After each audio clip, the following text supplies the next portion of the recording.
In the name of Allah who is most merciful and beneficent, I am Mohsin Abbas. और आज का जो lecture है उसमें हम डिस्कस करेंगे structure of fish gills. Mainly हम इसमें दो चीज़ें डिस्कस करेंगे। एक तो हम फ़िश के गिल्स का स्ट्रक्चर डिस्कस करेंगे और सेकंड हम इसमें ये देखेंगे कि इन गिल्स के थ्रू जो है वो गैसियस एक्सचेंज या रिस्पायरेशन का प्रोसेस कैसे होता है। तो लेक्चर को प्रॉपर शुरू करने से पहले मैं एक दो बातें क्लियर कर दूं। पहला तो ये कि जैसा कि हमें पता है कि पूरी दुनिया में लगभग अभी तक 22,000 से ज़्यादा फ़िशेज़ की जो टाइप्स हैं या स्पीशीज़ हैं उनको डिस्कवर किया जा चुका है। और इन 22,000 में से या इन 22,000 से ज़्यादा में से 198 ऐसी हैं जो कि पाकिस्तान में पाई जाती हैं। तो मतलब कि हर एक का जो गैसियस एक्सचेंज का प्रोसेस है वो एक दूसरे से मुख्तलिफ भी है और बहुत सारों का सेम भी है, एक जैसा भी है। तो मेनली मैं यहाँ पर बोनी फिशेज़ के जो गिल्स हैं उनका स्ट्रक्चर डिस्कस करूँगा और साथ में उनके अंदर जो रिस्पायरेशन का अमल है या गैसियस एक्सचेंज का अमल है वो कैसे टेक प्लेस होता है उसको मैं जो है वो थोड़ा सा डिटेल में डिस्कस करूँगा। तो सबसे पहले जो है वो हम फ़िश के गिल्स का स्ट्रक्चर सबसे पहले समझते हैं कि गिल्स का स्ट्रक्चर क्या है। जब हमें स्ट्रक्चर की समझ आ जाएगी फिर उसके बाद हम डिस्कस करेंगे कि इस गिल्स के स्ट्रक्चर में से या इस गिल्स के अंदर में से जो गैसियस एक्सचेंज है या जो रिस्पायरेशन है वो कैसे वक़ूफ़ पज़ीर होती है। तो अगर हम स्ट्रक्चर को देखें तो सबसे पहले हम फ़िश को देखते हैं। फ़िश का जो हेड है उसमें ओपरकुलम नाम का एक स्ट्रक्चर होता है। उस ओपरकुलम के अंदर जो है वो आपको गिल्स देखने को मिलेंगे। अब जो गिल्स हैं अगर हम उनको थोड़ा सा जूम आउट करके देखें या थोड़ा सा बाहर निकाल के अगर हम उनको प्रॉपरली ऑब्ज़र्व करें तो उसमें हमें जो सबसे पहला नुकीला स्ट्रक्चर जो आप यहाँ पर देख रहे हैं, मैं इसके ऊपर दायरा बना देता हूँ। ये जो स्ट्रक्चर आप देख रहे हैं नुकीला, इसको हम कहते हैं जी गिल्स रैकर। गिल्स रैकर के बाद जो दूसरा इसका हिस्सा आता है वो है गिल्स आर्ची और उसके बाद आते हैं जी गिल्स फिलामेंट। मतलब कि जो गिल्स आर्ची हैं वो मज़ीद आगे गिल्स फिलामेंट के अंदर डिवाइड होते हैं। अब अगर इन फिलामेंट्स को हम गौर से देखें तो हमें इसमें कुछ छोटे छोटे लाइनें नज़र आती हैं। इनको हम लमेली या लमेला कहा जाता है। अगर सिंगल में बात करें तो लमेला और अगर प्लूरल में बात करें तो लमेली। ये जो स्ट्रक्चर्स हैं लमेली, ये ही दर हकीकत में वो मेन स्ट्रक्चर्स हैं जिनकी मदद से गैसियस एक्सचेंज का जो सारा प्रोसेस है वो होता है। बोनी फ़िशेज़ के अंदर या जो नॉर्मल जनरल फ़िशेज़ हम देखते हैं उनके अंदर गैसियस एक्सचेंज दो तरह से जो है वो टेक प्लेस होती है। पहला है पम्प्ड वेंटिलेशन और सेकंड है काउंटर करंट गैसियस एक्सचेंज। सबसे पहले हम बात करते हैं पम्प्ड वेंटिलेशन की। जैसा कि हमें पता है कि जो पानी है उसके अंदर ऑक्सीजन की मिकदार 2.5% होती है जो कि हवा की निस्बत कम है। अब चूंकि पानी के अंदर ऑक्सीजन की मिकदार कम है तो इसलिए मछलियाँ कोशिश करती हैं कि हम मैक्सिमम जो ऑक्सीजन है वो वाटर से निकाल कर अपने अंदर लेकर आएँ, मतलब कि वाटर के अंदर से हम मैक्सिमम ऑक्सीजन को अब्ज़ॉर्व कर सकें। तो इसके लिए दो प्रोसेस हैं, जैसे कि मैंने कहा पम्प्ड वेंटिलेशन और काउंटर करंट गैसियस एक्सचेंज। अब पम्प्ड वेंटिलेशन को सबसे पहले समझने की कोशिश करते हैं। अब पम्प्ड वेंटिलेशन को बड़े ही आसान तरीके से समझाने के लिए मैं एक डायग्राम का सहारा लूँगा।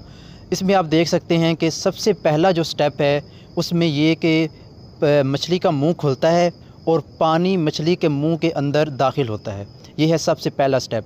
मछली मुंह खोलेगी और पानी जो है वो उसके मुंह के अंदर दाखिल होगा। अब जैसा कि हमें पता है कि जब पानी मुंह के अंदर दाखिल होता है, चाहे वो मछली है चाहे हम पानी पीते हैं, तो हमारे जो मुंह का साइज़ है या जो बकल कैविटी या माउथ कैविटी जिसको हम कहते हैं वो एक्सपेंड होती है। तो जब पानी जो है वो मछली के मुँह के अंदर दाखिल होगा तो मछली का मुँह एक्सपेंड करेगा। ये है सबसे पहला स्टेप। दूसरे स्टेप में मछली अपना मुँह बंद करेगी।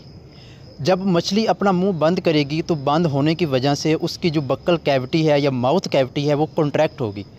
कॉन्ट्रैक्ट होने की वजह से जो पानी मुंह के अंदर या माउथ कैविटी के अंदर आ चुका था वो आगे गिल्स की तरफ पुश किया जाएगा कंट्रैक्शन की वजह से। मतलब कि जब मछली ने अपना मुंह बंद किया तो जो माउथ कैविटी के अंदर पानी था ना वो कंट्रैक्शन की वजह से आगे गिल्स की तरफ पुश हुआ। अब जो पानी है वो गिल्स की सरफेस के ऊपर से फ़्लो करेगा। जब सरफेस के ऊपर से फ़्लो करेगा तो इसी दौरान जो वाटर के अंदर ऑक्सीजन थी वो ब्लड के अंदर चली जाएगी। मतलब कि मेरे कहने का मतलब ये कि दिल की तरफ से डीऑक्सीजनेटेड ब्लड आ रहा था ना, तो मतलब कि उसके अंदर ऑक्सीजन नहीं थी। तो जब पानी गिल्स के ऊपर से फ़्लो करेगा तो जो पानी के अंदर ऑक्सीजन होगी वो उस डीऑक्सीजनेटेड ब्लड में चली जाएगी, जबकि जो उस ब्लड के अंदर कार्बन डाइऑक्साइड थी वो बदले में वापस पानी में आ जाएगी। पानी में से ऑक्सीजन ब्लड में चली जाएगी और ब्लड में जो कार्बन डाइऑक्साइड थी वो पानी में आ जाएगी। तो यहाँ पर गैसेस का एक्सचेंज हो गया, मतलब कि जो डीऑक्सीजनेटेड ब्लड हार्ट की तरफ से दिल की तरफ से आ रहा था वो ऑक्सीजनेटेड बन गया। ये था दूसरा स्टेप। तीसरे स्टेप में जो अब यहाँ पर डायग्राम में आप देखें तो यहाँ पर टोटल 3 जो थे वो मतलब कि खाने बने हुए थे। पहला खाना था बक्कल कैविटी का, जिसमें मुंह खोलने की वजह से पानी आया। जो दूसरा खाना था या जो दूसरा मतलब कि स्टेज था वो था गिल्स की सरफेस के ऊपर से जो है वो गैसेस एक्सचेंज होना। और जो तीसरा है वो है गिल्स कैविटी या गिल्स स्लिट जिसे हम कहते हैं। तो तीसरे स्टेप में क्या होगा कि पानी जो है वो जब गैसेस एक्सचेंज का प्रोसेस पूरा कर लेगा तो करने के बाद वो चला जाएगा गिल्स वाली कैविटी में। तो माउथ की कैविटी और गिल्स की कैविटी जब ये दोनों मिलकर कॉन्ट्रैक्ट करेंगे तो गिल्स स्लिट को जो है वो आप आसान अल्फाज में समझ लें दरवाज़ा। तो जो गिल्स स्लिट है वो खुलेगा, मतलब कि दरवाज़ा खुलेगा और पानी जो है वो इस सारे प्रोसेस से बाहर निकल जाएगा। मैं इसको दोबारा रिपीट करता हूँ, मतलब कि थोड़ा सा इसको जो है वो आसान तरीके से समझते हैं। नंबर 1 जो है वो मछली मुंह खोलेगी, पानी बक्कल कैविटी में आएगा। नंबर 2 मछली मुंह बंद करेगी और जो बक्कल कैविटी के अंदर कंट्रैक्शन पैदा होगी मुंह बंद करने की वजह से, तो उस कंट्रैक्शन की वजह से पानी आगे की तरफ मतलब कि गिल्स की तरफ धकेला जाएगा। जब पानी गिल्स की सरफेस के ऊपर से फ़्लो होगा तो वहाँ पर गैसेस एक्सचेंज होंगी। गिल्स की तरफ से गिल्स पर से गैसेस एक्सचेंज होने के बाद जो पानी है वो चला जाएगा जी गिल्स कैविटी के अंदर।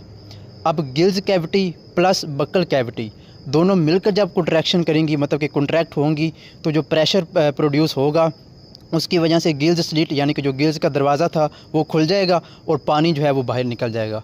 तो इसी तरह जो है वो पम्प्ड वेंटिलेशन के ज़रिए से जो गैसियस एक्सचेंज का प्रोसेस है वो कंप्लीट हो गया।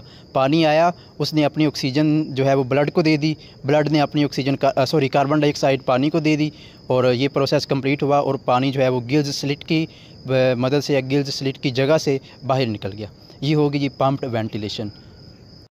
अच्छा जी, पम्प्ड वेंटिलेशन के बाद अब हम मेन डिस्कस करते हैं काउंटर करंट एक्सचेंज को। काउंटर करंट एक्सचेंज को डिटेल के साथ डिस्कस करने से पहले मैंने आपको गिल्स का स्ट्रक्चर समझाया। गिल्स के स्ट्रक्चर में जो हमने मेन चीज़ देखी वो थे गिल्स के फिलामेंट्स, और फिलामेंट के अंदर जो लाइंस लगी हुई थी मैंने उसको कहा कि ये लमेली होते हैं। अब ये जो लमेली हैं यही वो जो है वो मेन स्ट्रक्चर है जिसके अंदर गैसेस एक्सचेंज का सारा प्रोसेस होगा। अब होगा इस तरह कि जो मछली का दिल है वो डीऑक्सीजनेटेड ब्लड को पंप करेगा, जैसे कि मतलब कि हर केस में होता है, हर जानदार के केस में दिल जो है वो डीऑक्सीजनेटेड ब्लड को पंप करेगा। वो गैसेस एक्सचेंज के लिए आएंगे गिल्स के अंदर।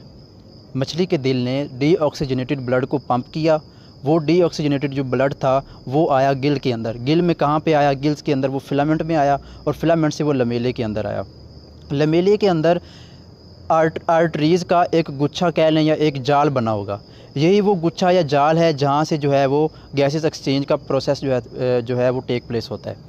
अब जो डीऑक्सीजनेटेड ब्लड था वो एफरेंट आर्टरीज़ जो ए से स्टार्ट होती हैं, एफरेंट आर्टरीज़, उनके ज़रिए जो है वो गिल्स के अंदर आता है। एफरेंट आर्टरीज़ का मतलब है ऐसी आर्टरीज़ जो डीऑक्सीजनेटेड ब्लड को हार्ट की तरफ से गिल्स की तरफ लेकर आती हैं, मतलब कि गिल्स के अंदर जो ब्लड को लेकर आती हैं उनको एफरेंट आर्टरीज़ कहा जाता है। और ये जो ब्लड आएगा ये ज़ाहिर सी बात है डीऑक्सीजनेटेड होगा। तो यहाँ पर जब गैसेस एक्सचेंज होंगी, कैसे होंगी वो मैं थोड़ा सा आपको आगे जाके एक्सप्लेन करता हूँ। तो जब यहाँ पे जो है वो गैसेस एक्सचेंज का प्रोसेस कंप्लीट हो जाएगा, मतलब कि ब्लड जो था जो डीऑक्सीजनेटेड था वो जब ऑक्सीजनेटेड बन जाएगा, तो बनने के बाद अब गिल्स में से वापस भी तो जाना है ना ब्लड ने, पूरे बॉडी को भी तो पंप होना है ना। तो जो आर्टरीज़ उसको गिल्स में से आउट यानी कि एग्ज़िट करेंगी उनको हम एफरेंट आर्टरीज़ जो ई से स्टार्ट होती है एफरेंट आर्टरीज़ कहते हैं। ई मतलब एग्ज़िट या एफरेंट यानी कि जो गिल्स से ऑक्सीजनेटेड ब्लड को बाहर लेकर जाएंगी। तो ये दो आर्टरीज़ को समझाना मेन मकसद था। एफरेंट आर्टरीज़ ए से जो स्टार्ट होती हैं उसका मतलब है कि जो वो डीऑक्सीजनेटेड ब्लड को लेकर आती हैं गिल्स के अंदर, जबकि जो एफरेंट आर्टरीज़ हैं वो ऑक्सीजनेटेड ब्लड को, यानी कि जब गैसेस एक्सचेंज के बाद वो ऑक्सीजनेटेड हो जाएगा तो उसको बाहर यानी कि वापस जो है वो दिल की तरफ लेकर जाएंगी ताकि दिल जो है वो उसको सारे जिस्म में पंप कर सके। अब मैंने यहाँ पर कहा कि जो गुच्छा बना होता है उसका लमेले के अंदर आर्टरीज़ का, यहाँ से गैसेस एक्सचेंज होती है काउंटर करंट मैकेनिज़्म के थ्रू। तो वो काउंटर करंट मैकेनिज़्म काम कैसे करता है इसको हम समझते हैं। अच्छा, इस प्रोसेस को हम थोड़ा सा मज़ीद वाज़िया और आसान लफ्ज़ों में समझने के लिए इस डायग्राम की हेल्प लेते हैं। इसमें आप देख सकते हैं कि आपको दो डिजिट्स की जो लाइनें हैं वो नज़र आ रही हैं, एक ऊपर है और एक नीचे। जो ऊपर लेफ़्ट से राइट की तरफ जा रही है वो है वाटर की, और जो नीचे राइट से लेफ़्ट की तरफ आ रही है वो है ब्लड की। अब जो ऊपर लेफ़्ट से राइट की तरफ जा रही है यानी कि वाटर की, उसमें सबसे पहले 100 लिखा हुआ है, फिर 70 लिखा हुआ है, फिर 40 और फिर 15। जबकि नीचे जो राइट से लेफ़्ट की तरफ जा रही है ब्लड का जो फ़्लो जा रहा है वो उसमें पहले 5 लिखा हुआ है, फिर 30, फिर 60 और फिर 80। अब इसमें जैसा कि मैंने पहले आपको कहा कि 2.5% ऑक्सीजन की मिकदार होती है पानी के अंदर, तो हम उस 2.5 को एज अ होल 100 मतलब के तसव्वुर करते हैं, मतलब कि उस 2.5 को इज़ इक्वल टू 100 रखते हैं। तो जब पानी गिल्स के अंदर दाखिल हुआ तब उसमें ऑक्सीजन की मिकदार फुल 100 थी। ठीक हो गया। जब लेफ़्ट साइड से पानी गिल्स के अंदर दाखिल हुआ तब उसमें ऑक्सीजन की मिकदार फुल 100 थी। जबकि इसके ऑपोजिट जब राइट साइड से डीऑक्सीजनेटेड ब्लड जब गिल्स के अंदर दाखिल हुआ, चूँकि वो डीऑक्सीजनेटेड था तो इसलिए उसके पास ऑक्सीजन की मिकदार ना होने के बराबर यानी कि 5 थी। वाटर के पास फुल 100 थी जबकि ब्लड के पास 5 थी। तो जैसे जैसे ग्रेजुअली जो ब्लड है वो राइट से लेफ़्ट की तरफ मूव करता गया और वाटर जो है वो लेफ़्ट से राइट की तरफ मूव करता गया, तो ब्लड में ऑक्सीजन की मिकदार बढ़ती गई जबकि वाटर में कम होती गई। तो वाटर में क्यों कम होती गई और ब्लड में क्यों बढ़ती गई? क्योंकि जो वाटर में ऑक्सीजन की मिकदार ज़्यादा थी ना और ब्लड में थोड़ी थी, तो जो डिफ्यूजन का प्रोसेस, अब हमने पढ़ा हुआ है कि जो डिफ्यूजन का प्रोसेस है उसमें गैसेस या डिफरेंट मटेरियल्स जो हैं वो हाई से लो कंसंट्रेशन की तरफ मूव करते हैं। ग्रेडियंट जब मतलब कि उसका वो ग्रेडियंट फ़्लो होता है तो हाई से लो की तरफ जो है वो डिफ्यूजन में मटेरियल्स या गैसेस जो हैं वो फ़्लो करती हैं। तो पानी में ऑक्सीजन की मिकदार ज़्यादा थी और नीचे ब्लड में कम थी, तो ब्लड से जो है वो वाटर से जो है वो ब्लड में ऑक्सीजन जो है वो नीचे की तरफ फ़्लो होना शुरू हुआ। तो जब पानी जो है वो राइट साइड से बाहर गया तो तब उसमें ऑक्सीजन की मिकदार बहुत ही कम यानी कि 15 रह गई, क्योंकि उसने सारा ऑक्सीजन तो अपना ब्लड को दे दिया। जबकि ब्लड जब एंटर हुआ था तो उसके पास 5 थी और जब वो निकला तो उसके पास 80 हो गई, क्योंकि उसने वाटर वाला सारा ऑक्सीजन जो है वो खुद अब्जॉर्ब कर लिया डिफ्यूजन के थ्रू। तो ये है काउंटर करंट, मतलब कि दोनों चीज़ें वाटर और ब्लड एक दूसरे के ऑपोजिट डायरेक्शन में चलते हैं और चलते हुए डिफ्यूजन के थ्रू जो है वो गैसेस का एक्सचेंज करते हैं। तो अगर हम इसका दूसरा रुख देखें तो हम ये भी कह सकते हैं कि जब ब्लड जो है वो राइट साइड से एंटर हुआ था तो चूँकि वो डीऑक्सीजनेटेड था तो उसके पास हो सकता है कार्बन डाइऑक्साइड की मिकदार ज़्यादा हो पानी की निस्बत। तो जब उसने ऑक्सीजन लिया होगा उससे पानी से तो उसने बदले में कार्बन डाइऑक्साइड उसको दी होगी वाटर को। तो जब वाटर निकला बाहर राइट साइड से तो उसके पास ऑक्सीजन की मिकदार तो कम रह गई लेकिन कार्बन डाइऑक्साइड की तो बढ़ गई होगी ना, क्योंकि उसने पहले उसके पास कम थी फिर बाद में ज़्यादा हो गई। तो मतलब ये कि कार्बन डाइऑक्साइड और ऑक्सीजन दोनों का जो है वो आपस में इंटरचेंज हुआ। पानी के पास पहले ऑक्सीजन ज़्यादा था बाद में कम रह गया उसने, और पहले उसके पास कार्बन डाइऑक्साइड कम थी बाद में वो ज़्यादा हो गई। तो ये था जी ओवरऑल लेक्चर, जिसमें हमने सबसे पहले फ़िश गिल्स के स्ट्रक्चर को समझा और फिर उस स्ट्रक्चर की हेल्प लेते हुए हमने ये समझा कि इन गिल्स के थ्रू जो है वो गैसेस एक्सचेंज कैसे होती है, या दूसरे लफ्ज़ों में ये यूँ कहें कि फ़िशेस जो हैं वो रिस्पायरेशन कैसे करती हैं। तो हमने 2 मैकेनिज़्म इसमें मेन पढ़े, एक था पम्प्ड वेंटिलेशन और दूसरा था काउंटर करंट गैसियस एक्सचेंज। तो उम्मीद है कि आपको ये लेक्चर की सारी समझ आई होगी। अगर आपको लेक्चर की समझ आई है तो प्लीज़ ज़ूलॉजी कॉर्नर को सब्सक्राइब करके बेल आइकन को लाजमी प्रेस कर दें ताकि नेक्स्ट जितने भी मुफीद और यूज़फुल और आपके काम के जो लेक्चर हैं वो जैसे ही अपलोड हों आपको नोटिफिकेशन सबसे पहले मिले और आप कोई भी वीडियो मिस ना कर सकें। शुक्रिया।